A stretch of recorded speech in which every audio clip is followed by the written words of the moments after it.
So how do you keep your peace? How do you keep, when there's so much corruption, where it looks like everywhere you turn, there's evil, how do you keep your joy? How do you keep your life going in a direction that you want, where you're peaceful and you're happy and you're focused on the things that matter? So I came up with 5 practical strategies for living focused and grounded on what actually matters to you, not what's loud, urgent, or imposed from the outside. Number 1, you've got to define your non-negotiables. So clarity creates calm. Write down 3 to 5 values that you refuse to sacrifice. Health, that's number 1. Faith, family, truth, creativity, stewardship, whatever those values are for you. And when decisions come up, you've got to ask yourself, does this honor my non-negotiables or distract from them?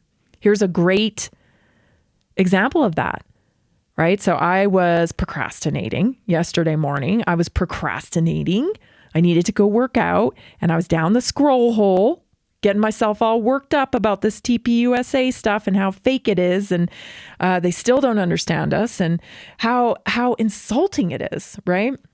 Because they're talking about things that we're like, I could care less, Jesse Waters, about how you've been on Air Force One and you've flown over here and it's so cool and it's that. Like, we got real problems here, No offense to Jesse Waters, but like, seriously, I talk to people every single day who are really hurting. And we don't hear enough about those stories and what we're doing about them to fix it.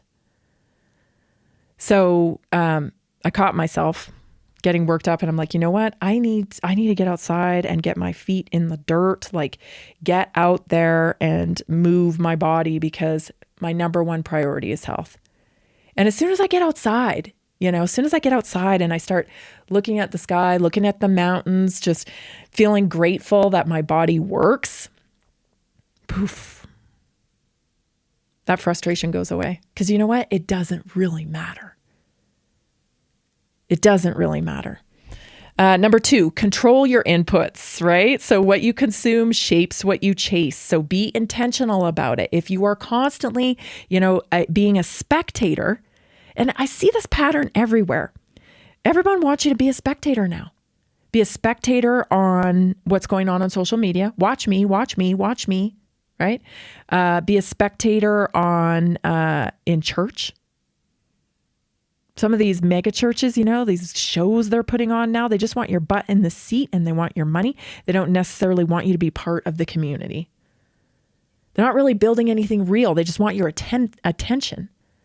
And same thing, like, everybody's pining for your attention, for you to be entertained, when you should really be immersed in a community, immersed in the things that make your life better. So what you consume shapes what you chase. So be intentional about it. Be intentional about the conversations you engage in. Be intentional about the content that you're consuming, because if it consistently pulls you into fear or outrage or comparison, it's stealing your focus from what matters to you. So number 3, create daily anchors. Grounded people have simple daily rituals that reconnect them to purpose. So morning stillness or prayer, time in nature, morning sunlight, movement that reconnects you to your body, anchors that stabilize you when life gets noisy, right? So if you have a plan for the day, then you're much more likely to get the things done that you need to get done, right? This is the time I do this, the next time, instead of like, well, maybe I'll work out in the morning, maybe I'll work out in the evening. Like, understand that you do have to pivot sometimes when things happen, for sure. But when you set the expectation ahead of time, your chances of completing those things are way better, right? You set the time in your calendar to do it. Not like, oh, I'm going to get it in here, or maybe I'll get it in there.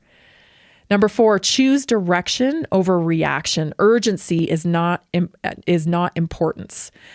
Before reacting, pause and ask, is this aligned with where I'm going, or just demanding attention right now?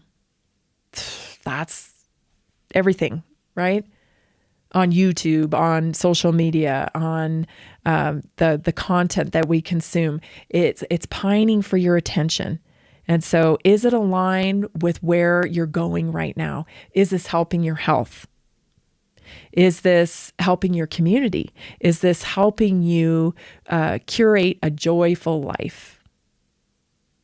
Or is it contributing to your outrage? Is it contributing to stuff that makes you feel powerless? I don't know. When I see these billionaires doing their thing and stuff like that, I'm just like, ugh, like, I don't know. It just, like I said, I guess the word of the day for me after watching this stuff is disconnected.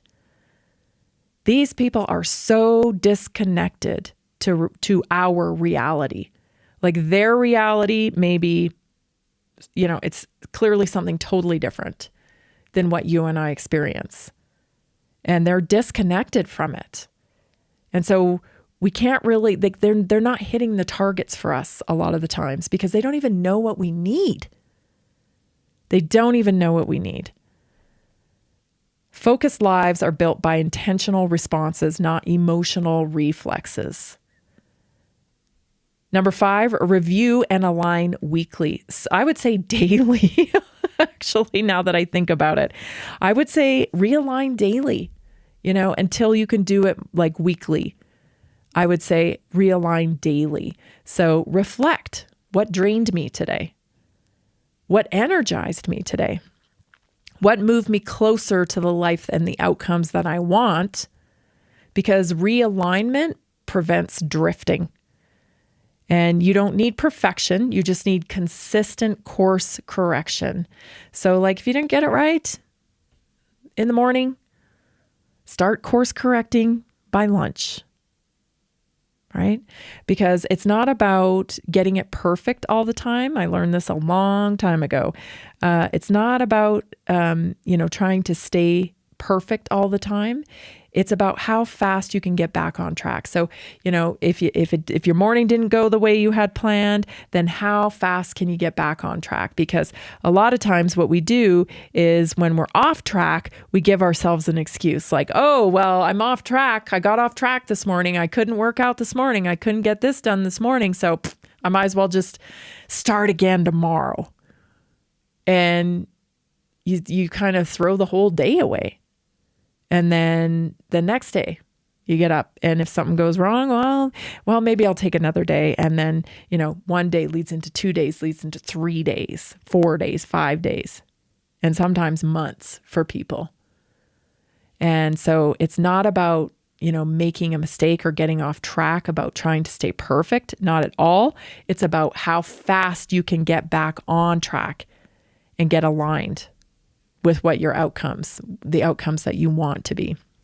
It's keeping that consistency is what matters. So man, if you get off in the morning, but you're back on track by lunch, what have you lost? Not a whole lot, a few hours, right? So that's where your focus needs to be, is that consistent course correction. So, a few things that you can use as practical strategies for living focused and grounded.